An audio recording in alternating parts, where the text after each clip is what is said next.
Hello, everybody. Welcome to this presentation about optimizing your environment.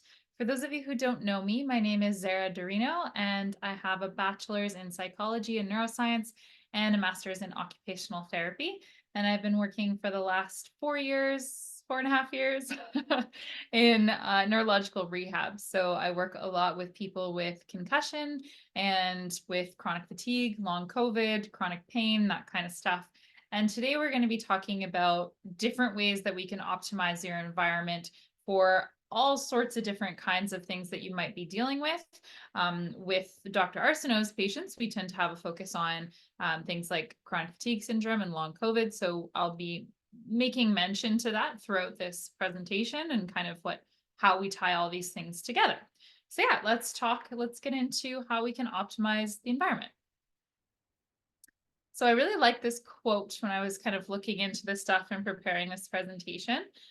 This is by Marshall Goldsmith, and this is more about marketing, but it also really applies to what we're going to be talking about today. So the quote is, "If we do not create and control our environment creates and controls us."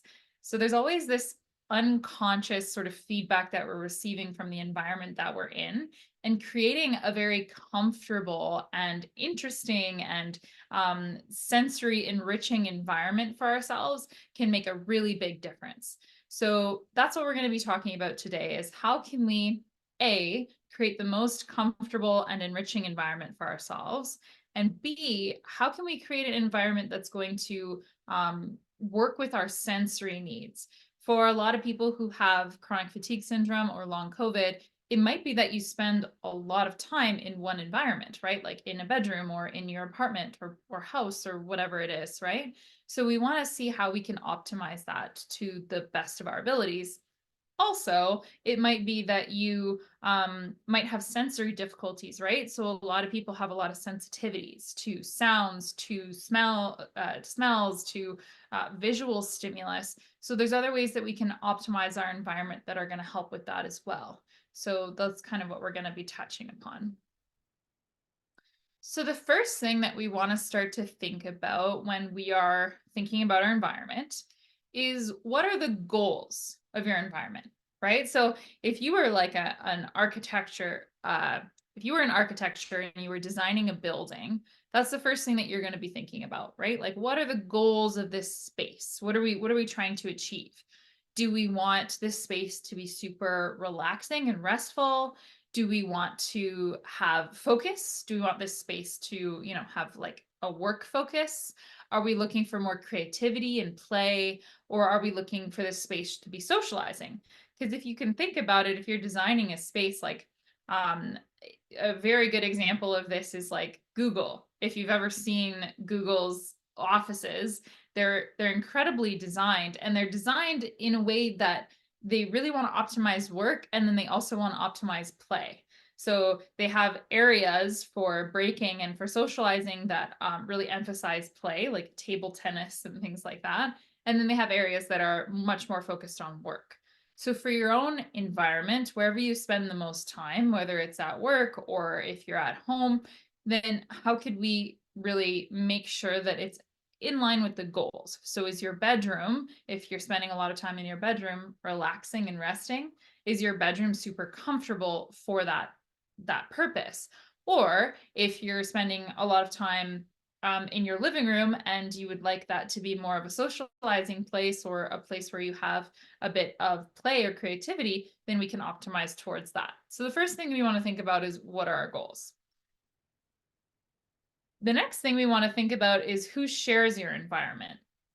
So when we're thinking about designing an environment, and when I say designing, I'm not saying that you're going to go out and spend hundreds of dollars and, like create this entire space for yourself, but just even making little tweaks in our environment.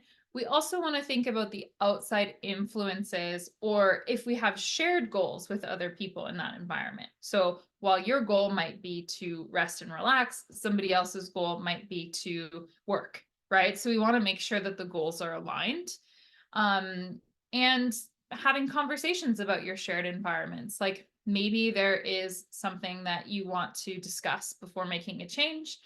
If there's other people in your environment, And it's really also a good idea to have systems and rules in place within an environment, right? So things that we think about like cleaning schedules or just routines about how to keep organization and how to keep cleanliness within an environment. Because we're going to talk a little bit later in this presentation about how the cleanliness of our environment and the organization of our environment can also really help with how our brains feel. Because when things are more organized, our brains are going to feel a little bit more put together, and you're going to feel better because we kind of have to spend less cognitive energy thinking about where things are and kind of rummaging through things. So having systems or rules with the other people in your environment can really help to sort of keep up the space, and that can lead to lots of more harmony in the household as well. So let's get started by talking about sounds. So the sounds in our environment can really influence how the environment feels. So the first thing we do is just kind of take stock of what are the sounds currently in our environment, and is there anything that we might need to sort of adjust based on our own sensitivity. So a lot of people can be sensitive to sounds if you have long COVID or chronic fatigue syndrome. And we also want to think about how sounds impact our nervous systems. So depending on the sound, some sounds can be very uplifting. Some sounds can be aggravating or grating, and some can be relaxing, right? So we want to think about how we are adding sound into our environment or how we're taking it away. So some of the ways which we can add sound to help optimize your environment, to help optimize your brain, is to think about, in this moment, do I need something that's uplifting or do I need something that's relaxing? And you can choose music based on, what's uplifting or what's relaxing. So you can decide, I'm going to listen to something that's a little bit more upbeat to give myself a little bit more of that energy, to infuse the room with that more like social atmosphere or the play atmosphere, or I'm going to, throw on some music that's more relaxing so that we can kind of get into that more relaxed mode, and I can allow my nervous system that time to just kind of let go and relax. Another thing that we can use in terms of sounds is sounds that are designed to relax the nervous system. So you could think of bilateral binaural beats or bilateral music, so 8D music. These things you could look them up on YouTube or Spotify, but they're specifically designed to help soothe the brain and calm the brain, and that can be a nice thing to have if you're feeling, a little bit anxious in the room or for whatever task you're trying to do. So that can also help, you could put on certain sounds for focus. So for example, a lot of people report that brown noise, which is kind of like white noise, but it's a little bit of a different frequency. A lot of people report that brown noise really helps them to focus. So if you have to focus on something on the computer, like let's say you're filling out forms or something like that, throwing on some brown noise either in headphones or in the room can help you to focus as well. So we can think about how sounds are going to impact our ability to focus, our ability to relax, our ability to have a little bit more energy, or infusing that sense of play into the environment. So kind of just exploring what works for you. Something that we also want to think about is the sensitivity to sound, right? So there may be times where we might need to use earplugs, and there's so many really cool designed earplugs these days that can either filter sound out so it's not completely blocked, or completely block sound out. But there are some earplugs that are designed to just filter out a couple decibels of sound so that you can still engage with people, but it just feels like it's not as intense.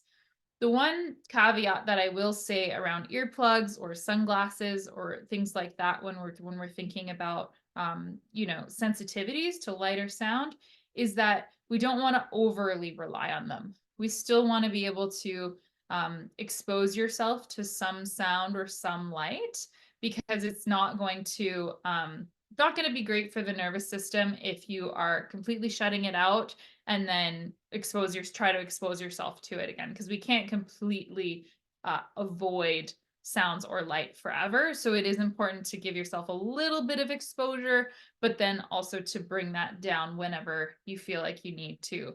So the analogy here is like if you are sitting in a dark room that, has blackout curtains and there's no light all day, and then you go outside into the sunlight, it's going to feel really overwhelming. It's going to you're going to get that bleaching in your eyes where it's just like, whoa, that's a lot. So it's kind of the same thing. If we're always wearing earplugs and then we have to take them out at any point, or we do experience some louder sounds, then they're going to sound even louder. So you just want to kind of toe that line of using them, but not using them too much. Another thing we can think of is white noise or background sounds. For me, I have a little like HEPA air filter, which is another good thing for the environment to purify the air. But I quite like the sound of it. I find it soothing to have that little bit of white noise in the background as well. So thinking about the sounds that are in your environment is going to be a really nice place to start with how you're going to optimize your environment. Now, let's also think about visual input. So, if we look at these two pictures, these are very different sorts of feelings, right? So, in this one, we can see there's natural light, there's warm tones, there's art on the wall. It's pretty simple, right? There's not a lot of like visual stimulus going on, and the lighting is pretty warm, even if the lighting in the house and the natural lighting. So, we want to think about what again is the purpose of your space, and do you want it to be sort of calming and neutral like this, or do we want it to be like stimulating and exciting? Because there's lots of really interesting things on the market now that could create extra senses of stimulation. Depending on your brain, it might be useful to have a bit of both.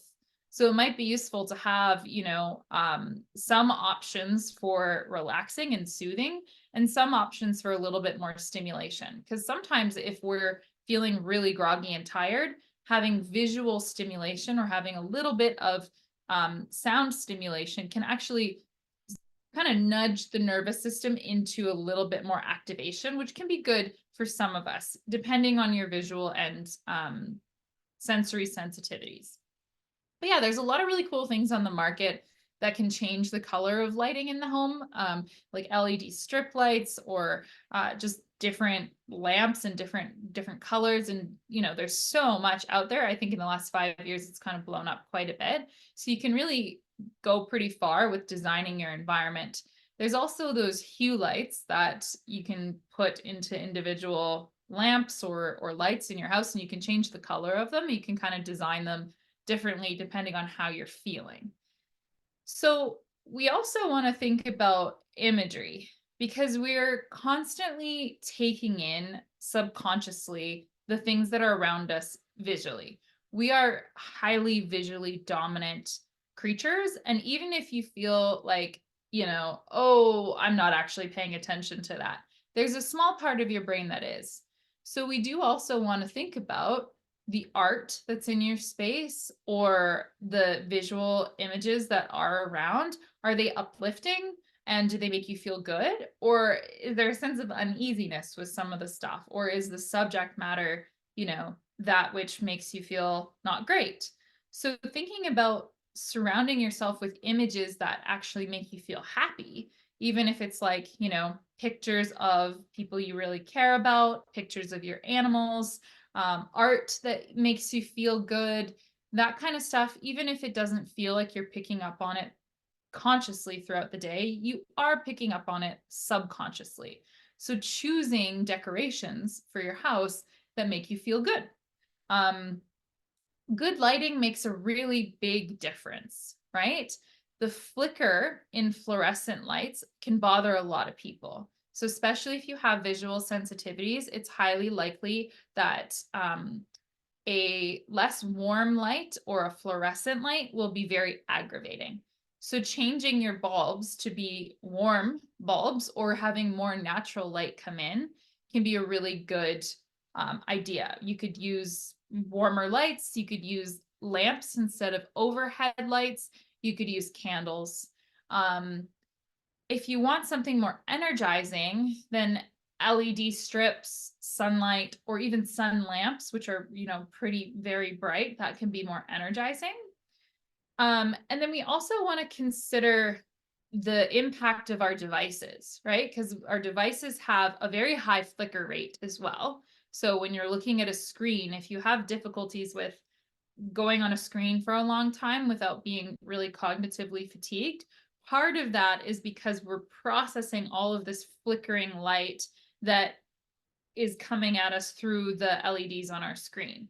And then part of that is the blue light too, right? We've kind of all heard about how blue light can impact our melatonin or our sleep system.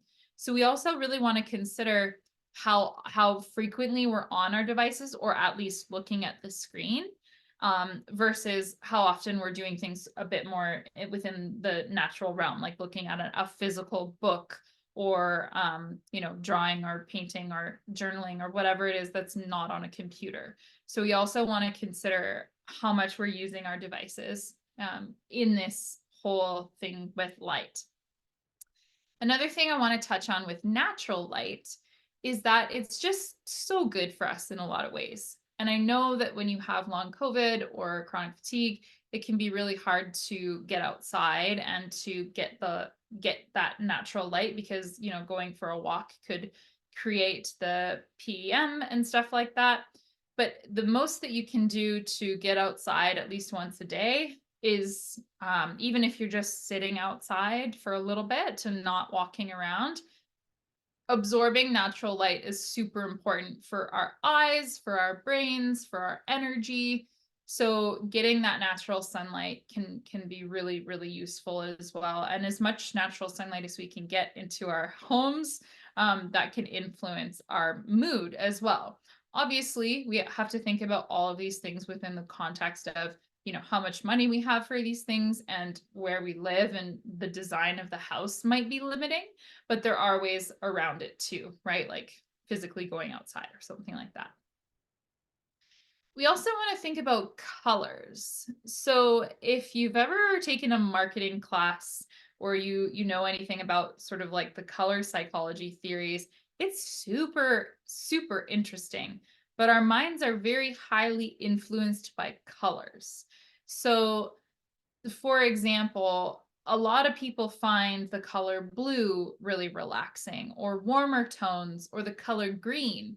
Part of the reason why we feel so good when we're in a forest is because the color green is very relaxing for a lot of people. In studies, when we ask people like, what are, relaxing colors? A lot of people will say blue, green, warmer tones.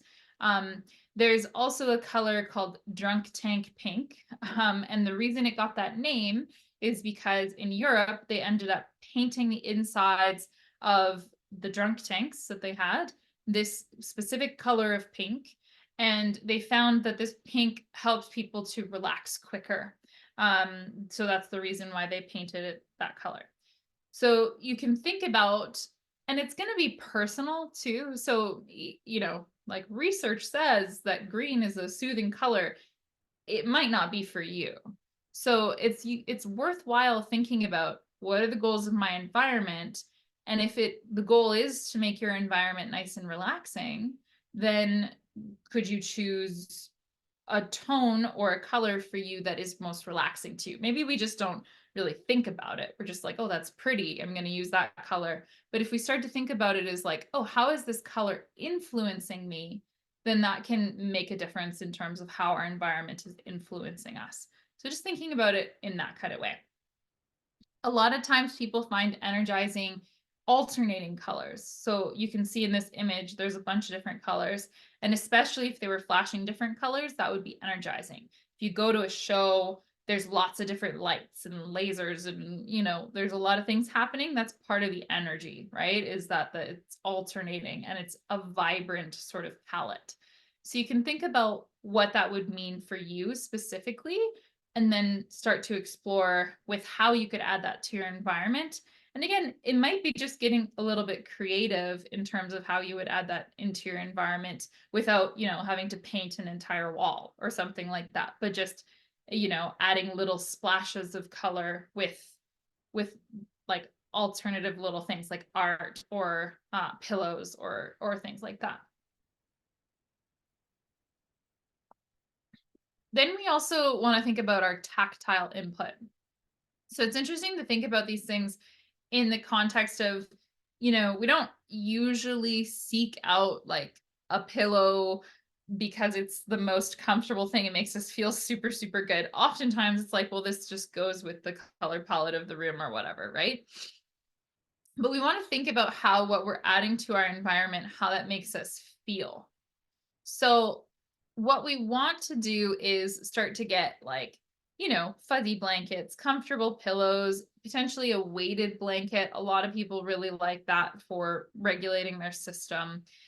You could think about having some fidget objects in your environment. So something nearby if you need to focus. So for example, like if you're listening to this lecture and your focus is starting to wane, fidgeting with a fidget object. I always have one right in front of my desk. Fidgeting with a fidget object, which is just really anything that you can kind of fiddle around with in your hands, or they have fidget spinners and things like that that you could buy. But using something like this can help you to contain, like to remain focused, because you're giving your body a little bit of input somewhere else, and that helps you to focus more. It's the same idea with like chewing gum or something like that.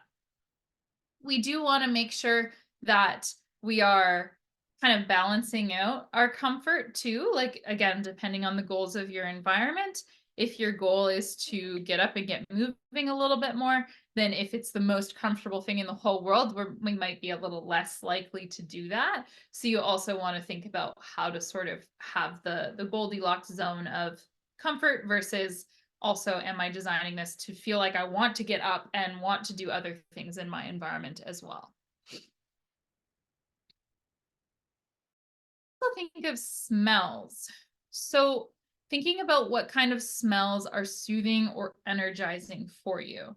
So you got to think about these within the concept of your sensitivities as well. But there might be some smells that you aren't necessarily sensitive to, but that bring a lot of energy, or they're very soothing and relaxing. So you can think about, even if you put like soap in your bathroom, again, it's sort of like all these basic things that we just do, or we just have in our space. We haven't spent much time thinking about how they influence us. But is the soap in your bathroom like a lavender soap, or is it like a lemon soap? Because those are going to be two different influences on the nervous system, right? One is going to be quite relaxing and soothing, and one is going to be energizing and, waking you up a little bit. So you can think about, okay, what am I going to put in my bathroom in terms of the soap? And then you can also think about candles. Like we said, that can help with lighting, but it can also help with smell. Incense, for some people, they like to burn different kinds of things that help with, when you have something kind of going in the background, that can also help with focus, depending on how your nervous system is set up. And then essential oils or diffusers can also be really useful, and you can explore which essential oils for you are, energizing versus soothing. You also might prefer a scent-free workplace or a scent-free home, right? It might be that senses are, the sense of smell especially might be triggering of some of your symptoms. So you might want to think like, okay, what would it mean to make my space truly scent-free? And does that mean that I would have to have conversations with other people? Does that mean that I would have to get rid of some of the things that I have, or switch out some products? Something that can be really sensitive for a lot of people is like cleaning products, because they're quite caustic, and bleach especially, my goodness, it smells a lot. So for some people that can be a little triggering for your symptoms. So thinking about how you can kind of balance out the smells of what you clean your environment with as well, that can make a big difference in terms of how your environment feels. It's kind of wild, the difference that smell makes. Like if you go into your friend's home and it smells like very warm and comforting and inviting, that's going to set up the whole experience about how you're going to feel in that home, versus if, you go in there and there's some like strong smell that is activating for your system, or, it just doesn't have that same sort of inviting feeling to it. So thinking about that in terms of your own space or your workspace. And sometimes that also means having, if you are still working, sometimes that means having tough conversations with coworkers about smells in the space. And if you want to know how to have those conversations better, you could look on the METV. We talked about a couple weeks ago nonviolent communication and courageous conversations and how to set boundaries. So you could talk about setting boundaries around smells and scented things in the workplace as well. That's another option. Another thing that we want to think about environmentally is our ergonomics. So how we are sitting in our environments. And this becomes a little bit tricky if you are lying in bed or lying on the couch most of the time. But we still want to have some sort of idea about our ergonomics or our setup. So even if you're laying in bed, there are ways in which you can support your back, support your hips, so that you're laying in a way that's a little bit more ergonomic for your body.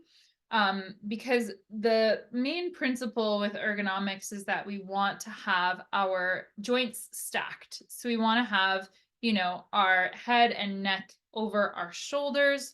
We want to have our shoulders over our elbows, pretty much, and to have the support of our shoulders over our hips and our hips over our knees, etc. So when we're sitting, this is sort of what it would look like in an optimal sitting position. I did not realize that this person had pink hair when I when I put this image in here, and now I'm just realizing we both have pink hair. That's great. So yeah, you want to have, when you're sitting at least, this like sort of stacked position. You don't necessarily want to have like a military posture where you're like super up straight and like everything's all tense. You want to do something that's comfortable within your body's limits. And if you are, on a couch or on your bed, one of the things that we have to watch out for the most is how you're holding your device, or how you are on your computer or reading a book. Because what can happen for a lot of people is they get in this pattern where they're in really deep neck flexion, so their chin's coming down to their chest quite a bit, and their head is forward. And with that head forward, chin down position, there's a lot more weight on the spine. And over time, that can create things like headaches and, just patterns of tension within the body. So it's really good to just pay attention to like, okay, even if I'm laying in bed, is there a way that my neck could feel more in line, like my spine could feel more in line, so that I'm not, head forward, chin down, and weighing all that on my spine, and or even having your phone or device like up a little bit more, so that you're not like necessarily looking down all day, or having, for some people, like if I have clients who are laying in bed for most of the day, what we'll do often is get them like a little riser that they can put things on, so they don't have to hold it, but that it's more in line with their head than, down and having to look down at the thing. So important to think about how you could design the ergonomics so that it works best for you in your life.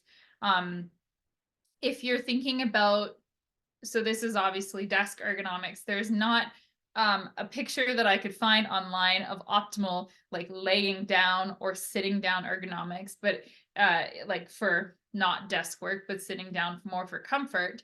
But we do want to think about a few things. Is supporting the lumbar spine can be really helpful in some situations. So having a little pillow behind your lumbar spine to just help you sit upright a little bit better without any effort, that could be useful. Another thing is to support under the knees. So when you're laying down, it could be useful to have a pillow under your knees so that your hips can have not as much tension, or even between your knees if you're lying on your side. There's a lot of ways in which we can, get the body a little bit more comfortable, and that is super useful for just making sure that we're not developing, patterns of tension and patterns of holding that we don't want to develop. We can also think about ergonomics in terms of our lifting and carrying. So it's a lot less energy to make sure that you're actually bending through the knees and not like kind of just bending over and trying to grab something off the floor like this.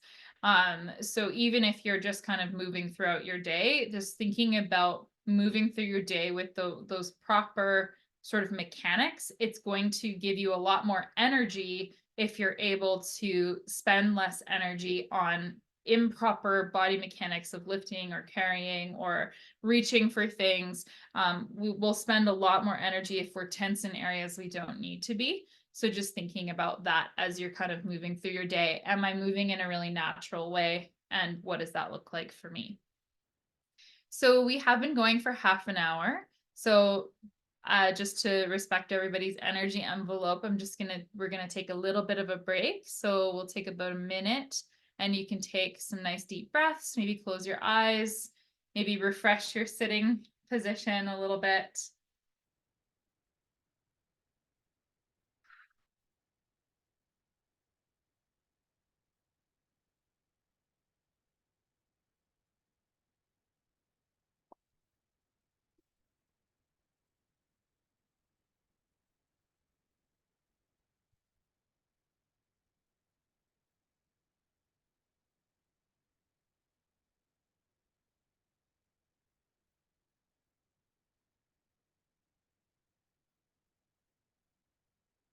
Awesome. So I'm just going to we'll continue. Awesome. So some other environmental adaptations that you can make that might make things a little bit easier around the house and help you to have less fatigue, or when you go out, help you to have less fatigue as well, is having anti-fatigue mats. So oftentimes with clients, if they have chronic fatigue syndrome, or sometimes my clients with MS who have energy needs, we will put anti-fatigue mats like in the kitchen or in the bathroom or wherever they're standing the most throughout the day. And that can help them spend a little less energy in that standing position. Also having proper shoes. So you're going to spend a lot more energy within your body, like your muscles are going to work more if your shoes aren't great. So having proper shoes if you do go for walks or if you are leaving the house, having really comfortable, even like anti-fatigue shoes can be really, really good and supportive for your body, for those muscles. Comfortable chairs. So having places around your house where you can sit to do tasks. So sometimes we even look into like a stool or something for the kitchen where somebody can kind of lean back and chop vegetables in a seated position rather than in a standing position, or something like putting a shower chair into your shower so you can take a shower in seated rather than with standing and trying to do all of that all at once. It can just be a lot for the system. So having more options to sit and take those breaks, that also encourages more micro breaks. And that's something that a lot of people forget to do. We could get really good at pacing in terms of like, okay, I'm going to do this much of an activity and then I'm going to take a break. But we forget to take those little mini micro breaks in the middle of our activities. And if you do have more comfortable places around the house where you typically do activities to sit, then that can help with those micro breaks. Some people, even depending on sort of the severity of where they're at, might even get like a walker that you could sit on so that when you do go for your walks, you pretty much always have a chair available for you to sit. That's a possibility as well. Also, we can think about adaptations to cleaning equipment. So we can think about, for example, like an extended arm on a duster, or different kinds of, if you look up like adapted kitchen equipment or adapted cleaning equipment, there's so much available online that like really cool inventions that I would never have even thought of, that are available to purchase for pretty cheap too. Like you could usually find some adapted cleaning or adapted cooking equipment that makes you spend a lot less energy on cooking or cleaning. And that's really helpful, right? When you can have that extra little bit of energy for your envelope. So usually when I have a client one-on-one, if one of their goals is to get back into cleaning or cooking and they haven't been doing as much of that, we might look at if we can find some adaptive equipment that will make that a little bit easier for them. So it usually takes the weight off, or there's just a lot less muscular energy you have to put into it. And that can be super useful too. So in terms of the bathroom, we talked about the shower chair, but also you can think about um, holes and things to grab and higher seats on the toilet. There's a lot of different kinds of adaptations that we can use to make that a little bit more easier too. So that's something that you would probably explore more in depth with an OT, but it's also something that you can easily do on your own with some cheap stuff. One thing I will say is that if you're getting a grab bar, it's better to not cheap out on it, because if you grab a cheap grab bar and it comes off the wall, then that could cause an injury, that could cause more damage than we're looking for. So that's the one thing you probably don't want to do at a lower cost. But a lot of other adaptations and equipment is pretty affordable, like within the $15 to $30 range. Now, I also want to talk about the power of plants, because there's lots of really interesting research about having plants in your environment. So I don't know if you can, I think my background is blurred, but I have a huge, this is my beautiful baby Monstera plant, and she takes up half of my room. But I love having this plant. I love looking at it all the time, and kind of surrounded myself with plants, because it's nice to be able to take care of something. And it's pretty easy also. I used to really think that I was like, had the worst green thumb ever, but I discovered this app called Planta. And I'm sure there's many apps like it that gives you a watering schedule. So I get a notification on my phone when they need to be watered. And which, speaking of which, I should probably do that after this call. I get a notification on my phone when they need to be watered, and that just takes the whole cognitive effort out of it, right? It's just like you plug the plant in and then you get notifications when they need water. And it's a very simple thing, and it's super nice to feel like you're tending for another living being. Especially if you're at the point where you're bedridden, or it feels like you maybe not working or something like that. It's really nice to be tending to something else and to taking care of it. I know a lot of you have kids and stuff like that too. But not only for that reason, but also because plants have been shown to reduce stress and promote feelings of happiness and peace. There's also some really interesting things around nature walks in research. So there's these things that plants release called phytonicides, and they increase our immune system, and they boost our mood, and they reduce cortisol. So when you take that nice deep breath in a forest, it's sort of like it's not even a smell. It's a chemical interaction. So it's sort of like a pheromone, if you're familiar with what that feels like. And it's for the phytonicides from the trees, they really have some interesting impacts on our brain, like I just explained. There's also some research around negative oxygen ions that increase blood flow to the brain and boost our cognition. And then there's also other chemicals that trees and plants release called terpenes, and they're anti-inflammatory. So there's lots of reasons to go for a nature walk. And if a walk isn't accessible, then simply sitting outside in the forest. And we are so lucky to live in British Columbia, where we are surrounded by forests.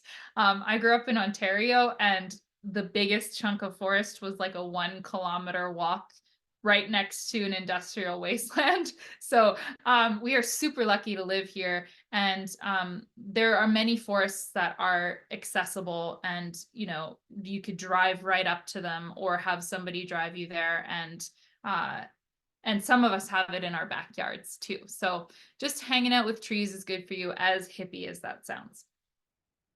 And yeah, this is what I was saying with the green thumb thing, you really don't have to have one to be good at, to be a good plant parent. Now let's talk a little bit about distractions too. So distractions in our environment can just create an ongoing feeling of stress. So we already talked a little bit about the screens and the screen time, but it's super useful for us to have breaks from our devices, because part of the reason is that every time you get a notification, your cortisol system gets activated. So you release a little squirt of cortisol, which is your stress hormone, and you get into this, and a little bit of adrenaline, because even if it's going to be a good message, we have this association with our dopamine system with our phones. So this little bit of stress every time you hear a bzz, bzz, and that is not great for your body to have to do that all day, every day, right? Like to get little notifications and stuff like that. Of course, you know, if there are not a bunch of other things to do, it's typical for people to be on their phone, to be researching, to be listening to podcasts, to be you know, watching movies or whatever it is, or texting people and things like that. And sometimes it's your only form of social connection. So I'm not saying to just throw your phone in the toilet or anything like that, but it could be really helpful to have your phone in airplane mode for a few hours in the day, like here and there, right? It doesn't have to be like a 3-hour chunk all at once, but here and there, just turning it off and allowing yourself to do some other things, to focus on some of your therapy exercises, to do some mindfulness or meditation, to spend time in nature without putting a picture of it on Instagram, you know, just to have that time with yourself. And also, really useful to turn the phone off at night, like on airplane mode. Maybe if you're a parent, that's not something you want to do, depending on how old your kids are and needing to be there for them and stuff like that. But if it's possible to have that break, just because there's some science around the like electrical magnetic fields with our phones, and having a break from that can also be good. Yeah, and then if you are working still, it can be useful to have a little sign on your door or desk that says that you're in deep work mode. So we're limiting distractions, right? And even if you're not working, something that I work on with clients who have kids is they have a little sign on their door that says mom time or dad time, right? So when the kids see that, again, depending on the age of the kids, a toddler will not understand and needs more supervision than this. But, you know, an older kid, like 5, 6, 7, 8, can respect and start to learn your boundaries around time for yourself. So setting those little periods of time that's just you time, right? Parent time, that can be really useful too. So you could put a little sign on your door that says, you know, parent time, or you know, build that into the schedule with your kids where they have an activity that they're working on, and this is your time to just relax and be in your own space. Setting those boundaries early on can also help you in the long run. When you need to pace, you can have more time to pace, and your kids start to respect and understand that as well. But if you are working, then you could put the sign on your door and kind of communicate that with your coworkers. This is my deep work time, and if you need to talk to me, you can talk to me between these hours. Or just setting in your schedule, this is a block of where I'm going to be in focus mode, and I'm not going to be kind of responding to emails. Something that I used to do, sometimes I'm not the greatest at taking my own advice, but something that I used to do is I would not respond to emails throughout the whole day. I would only respond to emails from 8:30 to 9 in the morning, and then from 4 to 4:30 in the afternoon. So I had an hour to respond to my emails each day, but in between then I wouldn't be responding to emails and texts and all that stuff. I would only do it in those prescribed times, because that helps you to just focus on other things throughout the day. So some of the things you can think of in terms of the distractions in your environment and what that might look like.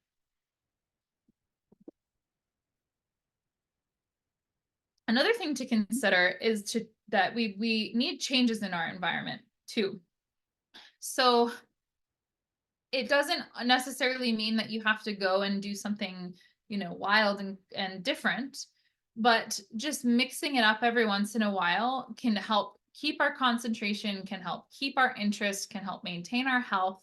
So whether it's a short walk to somewhere that you haven't been to before, or you're even if you're just resting all day, if you're resting in your room and then maybe try resting outside and then maybe try resting in the living room, whatever it is, but you're switching it up a little bit. So it's not that you're just kind of staying in the same spot all day. Because what can happen is that if you're in the same spot all day long, you can get a little like stiff, and you're not like the muscles aren't moving around, and then we kind of get bored too. You might get sick of your four walls, right? You might be like, oh my goodness, I've just looked at these same four walls forever. So changing it up every once in a while, seems like a lot of people resonate with that. Yeah. Changing it up every once in a while, either by changing the environment itself or by going to a different one, can be useful. Even if it's just like going to a friend's house and spending time on their couch, whatever it is for you that works for you, it's useful to kind of mix it up every once in a while. External cues in our environment are really helpful too. Part of the reason I added this in here is because a lot of people with ME/CFS or long COVID are going to have some cognitive difficulty, right? We might have difficulty remembering things. We might have difficulty kind of planning things and stuff like that. So a few things that we can think about in terms of external cues: if you have medication that you need to take, or there's something that you need to remember, putting it somewhere you can see it. So putting it somewhere in your environment where you can see it so you won't forget it. It's if your medication's in a drawer, it's very easy to just forget that it's even in there, especially if you have executive dysfunction. There is a certain kind of executive dysfunction called object impermanence, which means that if you don't see something, it basically doesn't exist. You kind of forget about it, right? So in order to help with that object impermanence, it's useful to have something in front of you where you're like, oh, right, I need to do that thing, right? Your supplements, your medication, whatever it is. You can also keep sticky notes, marker message boards, blackboards. So having, a place, like in our house, we have a little marker message board where we can put reminders to other roommates or things that we need to do that day, whatever it is, right? You can have like a little spot for it. You could put reminders for yourself. Sometimes you can get the ones that go on a fridge, because we're all going to probably go to the fridge at least once a day, so you'd be able to see it. Or the bathroom, like wherever you frequent, it can be useful to have a sticky note. If you're using sticky notes and like to do and things like that, something that I like to do is to make it not so serious all the time, and have at least one sticky note or at least one thing on your to-do list that just says like smile, or like you're beautiful, or something that's nice, and not just like pay taxes, because we also want to be able to stimulate the brain and to have a bit of fun with it and enjoy it. So thinking about adding a little bit of like niceties into your reminders too could be a sweet way to have compassion for yourself and to boost that side of things. Another thing that we can think about is behavior activation. So this is a concept that comes from cognitive behavior therapy, which is on the behavior side of the cognitive behavior therapy. A lot of clients that I talk to will say that they struggle with motivation. So, I know that I can go for a 15-minute walk without triggering my post-exertional malaise, but I just can't get the motivation to do it. I just don't want to do it. I guess want and motivation are two different things. Want to do it, but don't have the motivation. So what we can do is something called behavior activation, which is where you do the very first step of that activity. And something you can do in your environment, for example, is having your running shoes right by the door. That's where they're kept. so that it's pretty easy for you to walk over. Let's say you're on the couch and you really want to go for your walk, but you don't have much motivation.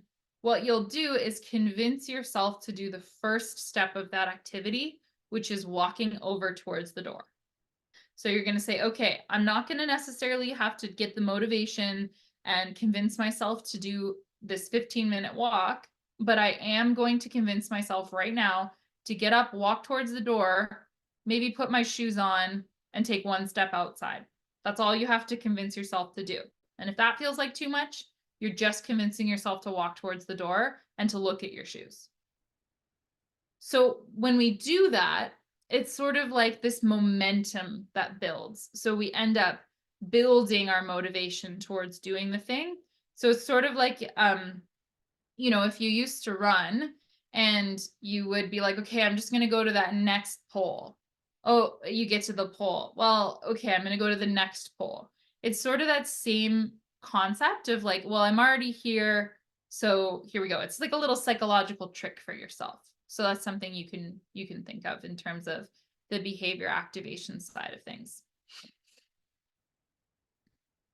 And then one of the last things we're going to talk about here is just decluttering your environment as well. So cleanliness and organization can go a long way. Everybody has different needs around this, and some people thrive in an environment that's a little bit more messy, and some people need a bit more organization.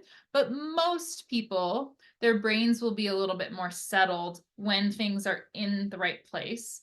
And like we talked about before, it does help a lot with reducing that cognitive load when you don't have to think about where to find something, or when you're on your way out the door and you can't find something because it's lost, there's clutter. So having everything that in its space. Again, we now have so many pretty cheap and accessible organization tools. So if you just look up like organization tools or clutter tools or things like that, you can find, these are just pictures that I found by searching on Amazon, but you can find really quickly tools that help you to organize your space. So you could say like desk organization tool or kitchen organization tool or room organization, and there's tons. And this could really make a big difference in terms of, okay, this is exactly where this thing goes. Now I don't have to think about it as much, right? So I don't have to spend the energy thinking about it. And then having potentially a cleaning schedule, especially if you live with other people. Now that's of course going to revolve around your condition and how you're doing and your PEM and things like that. So, but having some sort of schedule built in so that the things at least have a reminder to be done. And then if you sort of put a little bit more work in the beginning into organizing, then at the end it's going to be a lot easier over time. So those are some of the principles there with that. All right. So we're ending 5 minutes early, but there seems to be quite a few questions in the chat. So I think we will definitely be able to go through and answer your questions until 6 p.m. So I'm going to start by going through these questions. And if anybody else has questions, please feel free to put them in the chat and I will be happy to answer those for you. Oh, a lot of people are saying that they like my hair. Thank you.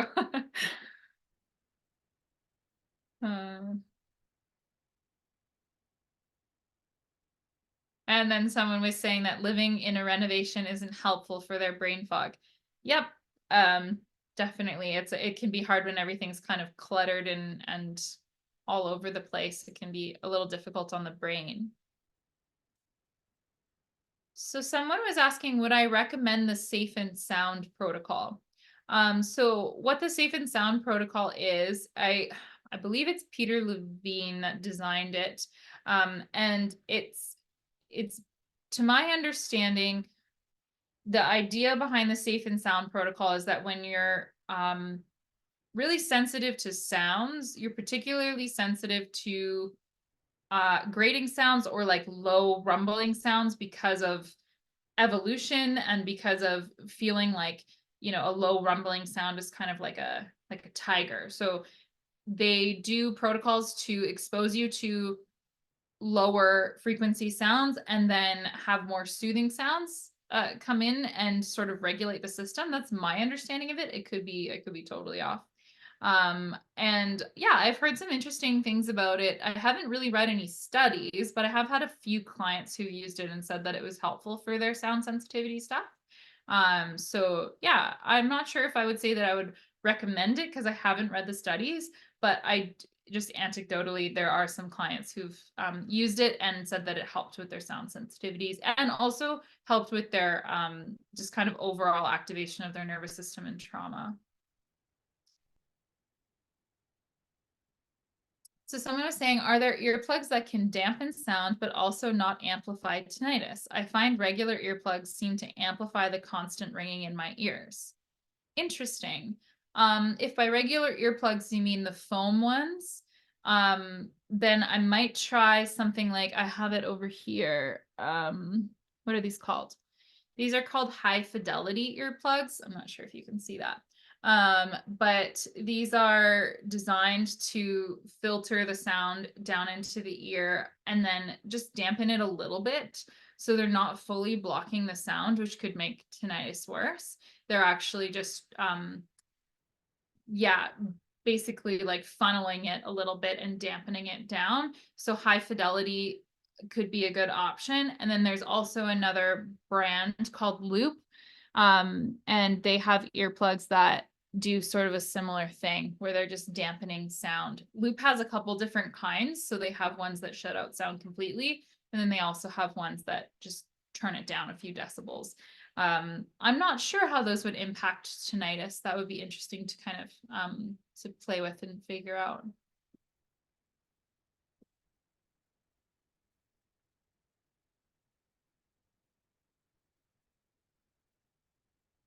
So someone was saying there's long-term construction work that can be heard and felt from my place and I don't have the ability to move.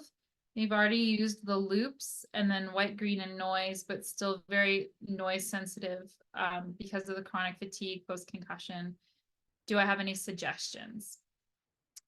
Yeah, so what if you've tried the loops, I might try a different kind of earplug or noise canceling headphones because noise canceling headphones can really cancel out a huge portion of noise.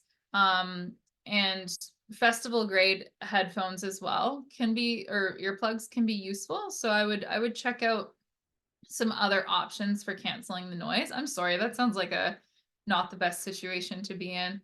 What else might work? I suppose I'm not sure if you were playing white and green noise on a speaker, but maybe playing it into the ears would help a little bit. But if with the noise sensitivity, that might just be worse. I would try noise canceling headphones. That might be the best option. Can flicker rates be changed? That's a good question. I think there are some. I remember hearing the other day about a system that you could install that would like kind of make your computer like a Kindle where I think it was called Infinity or something like that, but that's probably really expensive. I'm not sure if you can go into your settings and change the flicker rate on your phone. Maybe somebody else in the chat knows and you can let me know. I don't know, but that's something to look into. So someone had asked, is watching something on a projector better than on a screen? That's something that I was thinking of. And when I give my sleep hygiene education, so when I tell people about, not being on screens within an hour before bed, I I do make the caveat that if like you really love your nighttime shows, then maybe watch them on a projector. Because to me, the light isn't entering your eyes so much. I mean, there's still some light entering your eyes, of course, but the amount of light that would enter your eyes from a screen and the blue light especially is not, I wouldn't think it's entering your eyes with a projector. But when I tried to Google it, I couldn't find like a study that proved that. It's just speculation, but I assume the speculation would be correct unless anyone thinks otherwise.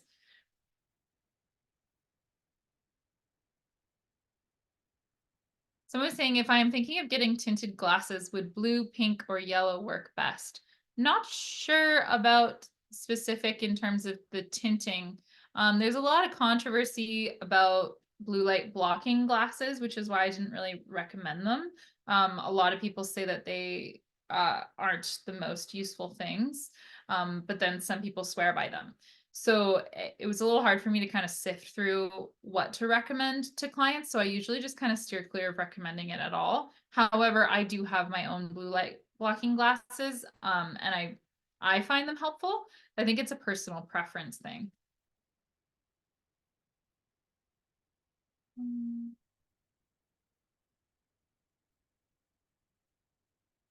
See, I'm just kind of reading through some of these questions here.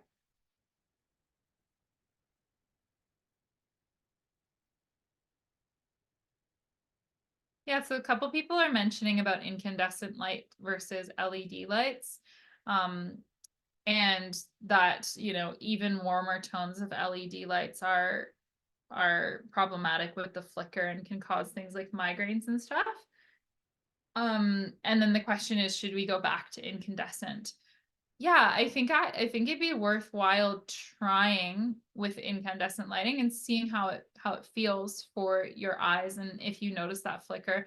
I think most people, the majority of the population probably isn't going to notice that flicker too much. But when you have sensitivities, post-concussion syndrome, long COVID, chronic fatigue, then those flickers are going to be a lot more prominent. And especially if you have migraines and stuff like that, it's pretty common to trigger it. So it's worth trying just to see how your system responds.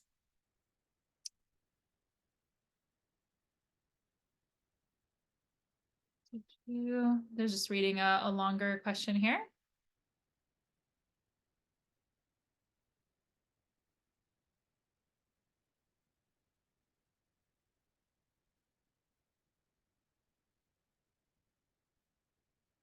So someone was saying, how could we block out other people's like scents that make them sick? So I'm assuming that this person probably lives in an apartment building just based on their description, because they were saying that they can smell things like candles or air fresheners or dryer sheets.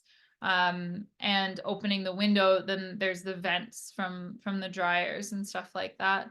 Yeah, so I mean, there's a couple options, but I don't know how good any of them are going to be, but this is just what comes to my mind. One is that you could, I don't know if there's a building manager or anything like that that you might be able to discuss with, or if you know your neighbors, if you could have a discussion with them, just the ones that are immediate close to you, about, again, some requests around that, just to explain kind of how it's impacting you, and then request maybe some changes, or maybe there's a middle ground where there could be a little bit less but not completely eradicated, sort of thing, just for the comfort of both of you. I think another thing that came to mind, and again, this might not be the best solution depending on your circumstance, but if there's elevators or a common space in the apartment building, you could always put up a sign that says like, hey, I live in this building. I have extreme like chemical sensitivities. This is how it impacts me. Would you be willing to not use the following products? That might be kind of a nice way of explaining, and some people might respond to that. That's sort of the only thing that kind of comes to mind. Those solutions.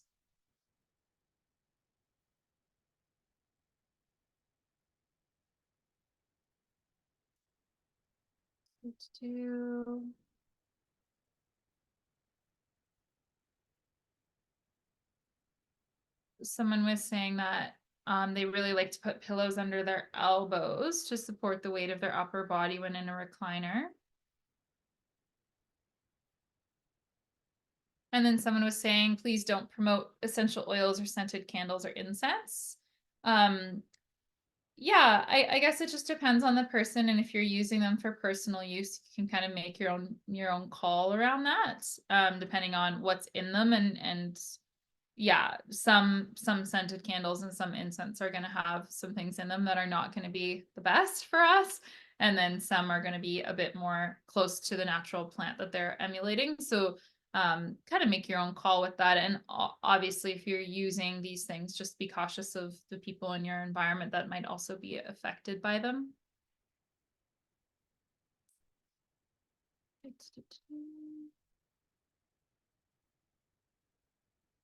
Oh, and then someone was recommending that they got a lightweight vacuum. Yeah, I often recommend those for my clients. I think they're really, really helpful.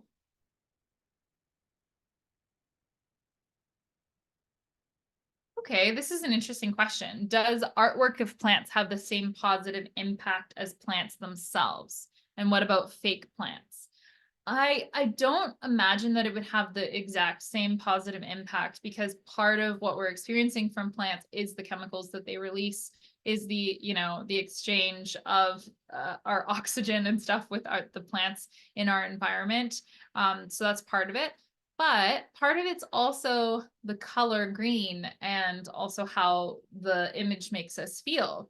So I think they would be beneficial, like a fake plant or pictures of plants. Like I have a huge picture of a forest on my wall because I don't know, I like to feel like I'm in a forest when I'm working.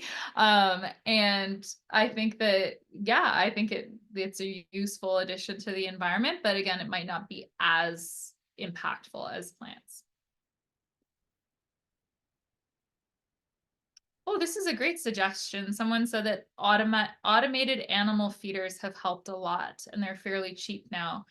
That's great. Yeah. So any way that you can automate things in your life or have adaptations that make things a little bit easier, those little bits of energy expenditure, even if it's just like pouring from, your pet's food into the bowl, that could be a lot taken out of your energy envelope. So thinking about ways to adapt to make it a little bit easier is great. Yeah, if anyone else has adaptations that they've used and want to put them in the chat, go for it. I'd love to hear about that.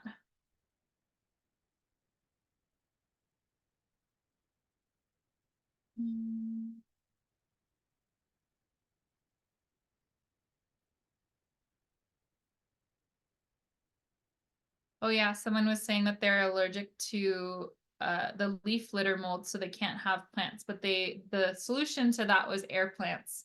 So it's great. I'm glad that you found a solution to that problem. I know it can be a little distressing to not be able to have the plants that you want, but I'm glad that's really creative that you found a solution to that problem.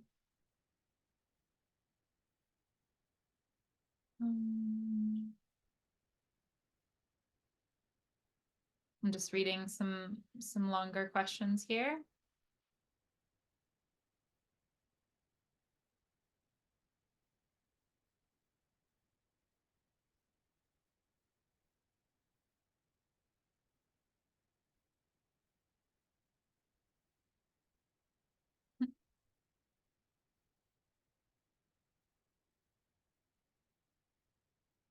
Let's see. Yeah, feel free to keep putting your questions in the chat. We still have a bit of time together.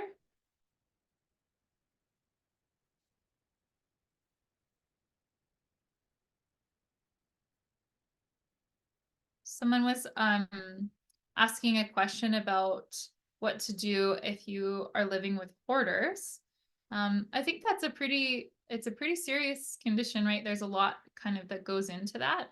So I think depending on your relationship with those people, it might be useful to see if they're willing to get help, or to, again, it might be useful to review that communications presentation that I did a few weeks ago and use some of those communication tips and tools to communicate with them. Another person was asking about fake plants.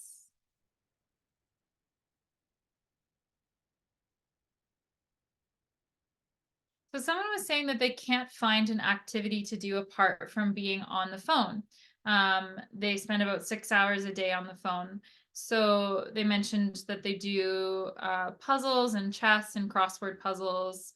So what I would recommend is potentially buying like a book of crossword puzzles, or a book of puzzles, or playing chess with somebody else that's in your home, or playing chess against yourself on an actual board. That can actually help develop your chess skills quite a bit, playing chess against yourself. You could knit, you could potentially read. I know reading is kind of stimulating for a lot of people.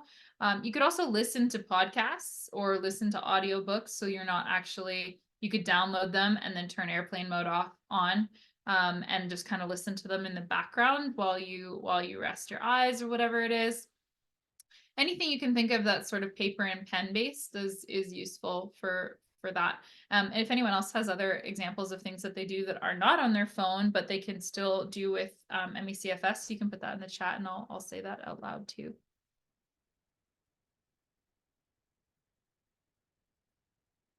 Someone was saying, how do you advocate for coverage for adaptations? I think it depends who you're advocating to.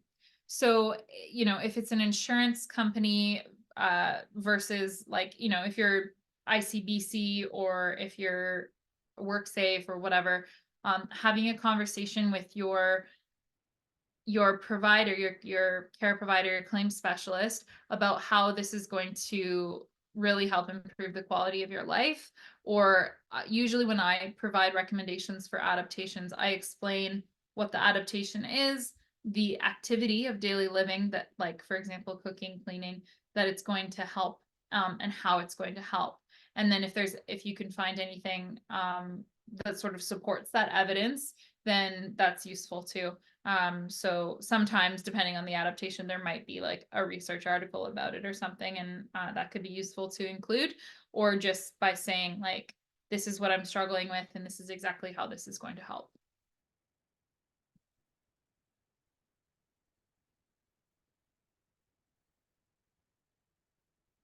So somebody was talking about they have 40% hearing loss and they don't like wearing hearing aids. They have tinnitus. Everything is accentuated. Brands that could help.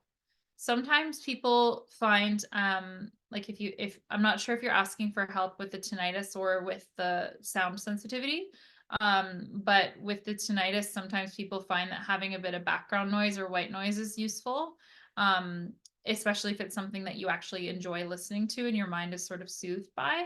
And if you're talking about the accentuation, again, I would recommend the high fidelity or potentially the loop earplugs.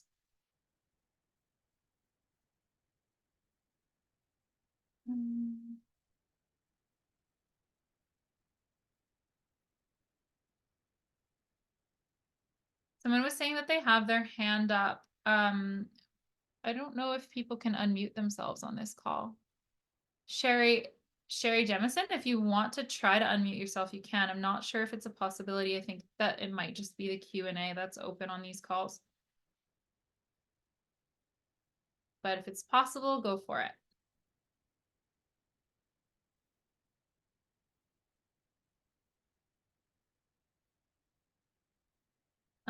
Any suggestions for reusable earplugs for sleeping, like silicone ones? Yeah, the high fidelity ones. It's not a brand name, it's just it's the design name.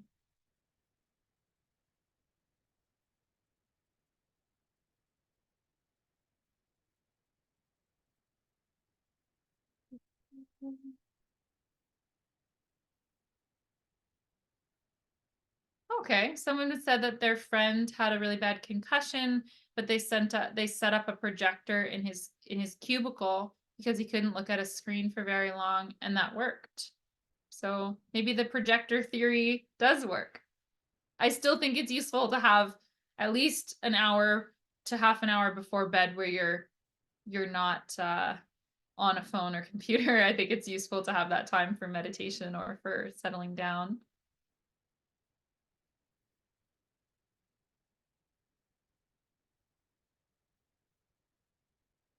Seems like there's a lot of people on this call with tinnitus. That makes me think it would be useful to do a workshop on tinnitus, because there's a lot of types of tinnitus that can actually be significantly reduced.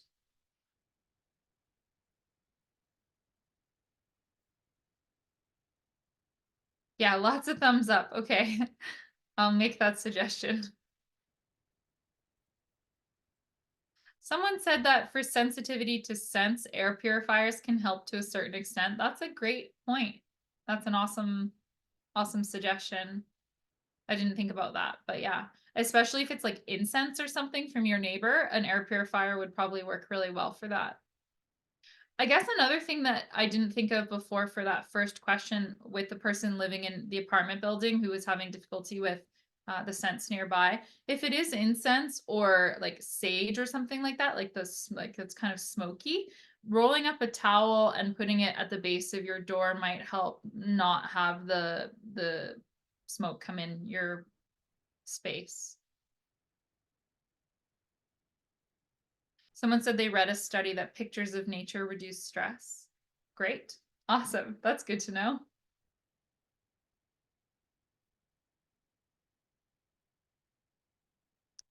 Oh, someone said that an adaptation that they use is that they use AI to read and double check understanding of difficult chunks of text like medication protocols or articles, and it helps with brain fog.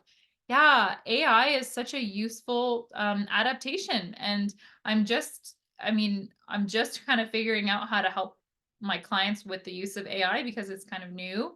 That it's this good. But there's lots of ways in which it can be useful and it can help break down information for you. And yeah, like, you could take a picture of a chunk of text and then say, please highlight the most important parts of this for me. And things like that, which can be very useful. Someone said from the question earlier that they did the safe and sound protocol and it did help their nervous system quite a bit. That's awesome.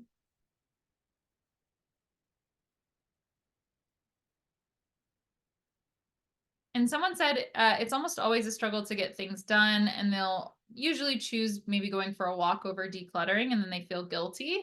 What I would recommend is that, I think sometimes what happens is that we feel like we have to do it all, and we're just like, oh man, look at that room. Like if you're thinking about like decluttering an entire room, it's absolutely overwhelming. But if you're like, okay, I'm not going to look at the whole staircase. I call it the staircase problem. Like, I'm not going to look at the whole staircase right now. I'm just going to look at the first step. And the first step is that I do declutter this one drawer, right? So just the drawer. And if you can do that, or you set a little timer, right? I'm going to declutter for 5 minutes. I'm going to declutter for 10 minutes, whatever it is, that so that you don't feel so overwhelmed by like, wow, I have to do this whole thing.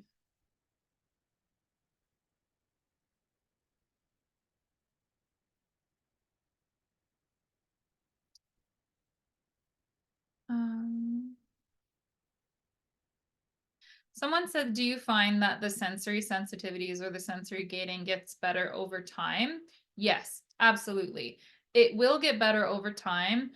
One of the things that is useful is to make sure that you're not completely blocking out your senses. Like I said earlier, you don't want to like wear sunglasses everywhere you go and always have earplugs in, etc., because that could actually make it worse. So one of the things that does help it get better, listening to music, for example, is to start low and go slow. So with music is really complicated. Music often has lyrics, it has notes that are going all over the place. It's complicated for the brain to listen to. So if you can start with something less complicated like white noise or the sound of rain or the sound of waves, and then start to build up from that. So you start getting your brain comfortable listening to something that's more comfortable, like the sound of rain. And then you start to add something that's a little bit more activating, like the sound of, like music without lyrics, like classical music. And then you would move to music with lyrics. And then you would move to like, the sounds of like a busy mall or something like that, right? So it's kind of a bit of a hierarchy, but if you expose yourself to each rung on the hierarchy and calm your nervous system, deep breaths and stuff while you're listening, then that can help you and your nervous system get back to listening to music.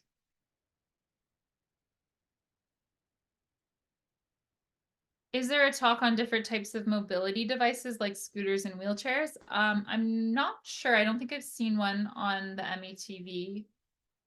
But it would be useful. Jen and Sandy do one, but it's not recorded. Okay, perfect. Thank you.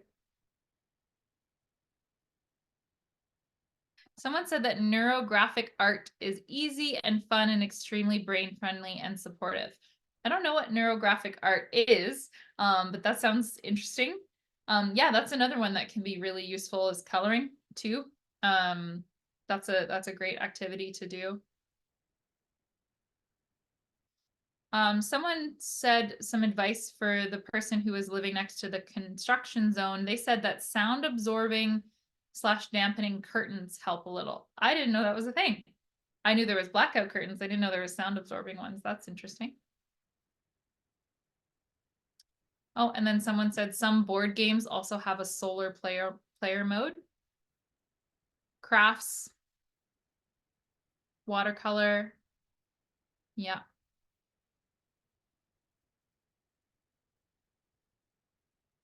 And then for the silicone earplugs, the reusable plugs that someone was asking about, they said Happy Ears has good silicone earplugs. I love all the ways that you guys are supporting each other in this call. This is great. There's so much good advice. I always learn so much from you guys every time I do these. And then someone mentioned that devices that are easier to look on are e-paper devices. So like a Kindle doesn't have that same background flicker. It's almost like you're reading a book. A few people are saying that air purifiers help with clearing scents. That's really good. I didn't actually think about them for that purpose. And then they said that they put weather stripping on their front door to keep the neighbors' smoke out. Great. These are really good ideas.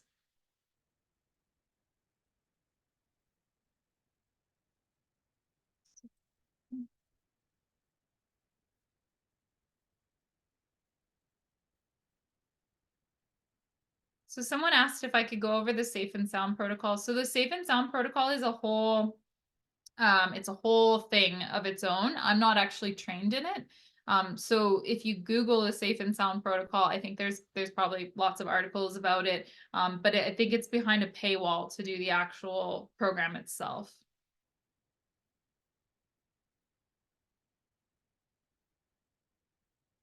And this person said that their landlord is going to build a base that raises their fridge up so it's not hard to bend and look inside. That's an awesome landlord. I'm glad that they're making that adaptation for you. Great. Does anybody else have any comments or questions or adaptations or environmental changes that they've made that have been really supportive for them in their experience so that we can kind of share it with everyone here?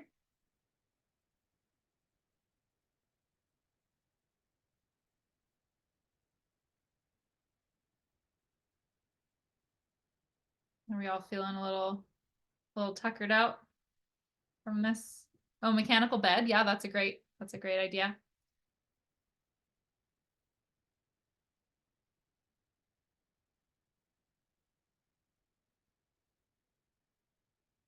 Okay. Let's see.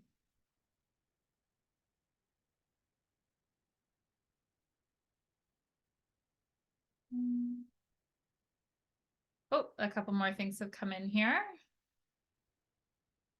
I changed to a top fridge and bottom freezer. Ah, okay.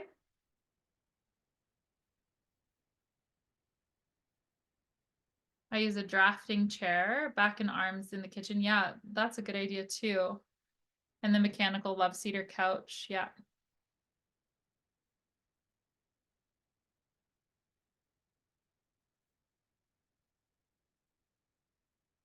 Awesome. Anything else? Yeah, someone said we haven't discussed clothing, but wearing comfy clothes I find to be really helpful. Yeah, those sensory sensitivities can also be related to touch too, right? So making sure that you're wearing clothes that are supportive and comfortable can be really useful. One thing I will say about that though is that every once in a while, just like switching up the environment, it can be a really great thing to switch up the clothes. Or if you're a person that used to wear makeup, putting makeup on every once in a while, just to give yourself that sense of normalcy. Like sometimes if we're wearing pajamas every day, it can feel like it's super comfortable and it's great, but it's not, we don't have that sense of normalcy. So sometimes I encourage my clients to put on clothes that make them feel like confident, or put on a little bit of makeup, and just like, because not because we're trying to like prove anything or do anything, but because it just helps with that sense of normalcy a little bit.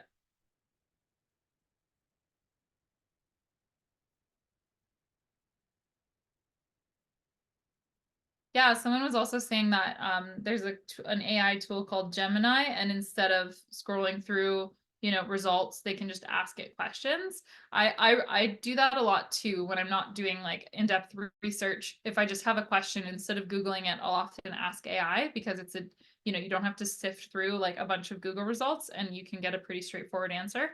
Just keep in mind that with AI, the answers are usually a couple years old. They're not going to be super up to date just because of the way that algorithms work. At least last time I checked, who knows, it could be different now. But yeah, I think that's a useful tool. Yeah, shoehorns are helpful too, so you don't have to bend over fully to put your shoes on.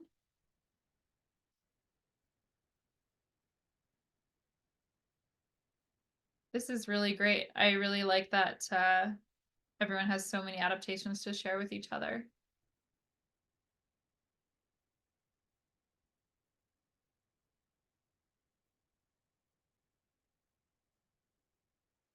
Yeah, one person mentioned meal prepping too. That can be useful depending on if you have some time one day to kind of set things up for the week.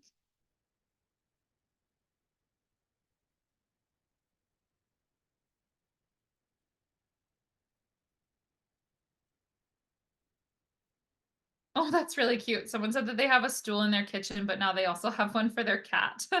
That's adorable. I love that.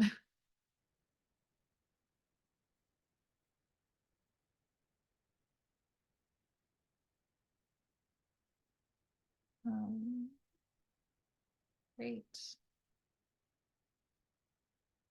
Someone was asking if I could shed light on earthing gadgets. I've heard about it, but I'm not 100% sold. But to be fair, I have not looked super into the research. It's enticing, and I've definitely looked into some research around EMFs, like electrical magnetic fields, and that's certainly something that is real and influences us.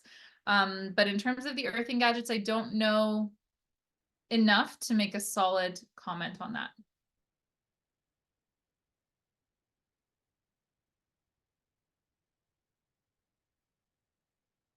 Nice. Yeah, someone was saying that Google Home has automations for for smart lights that you can use. That's awesome.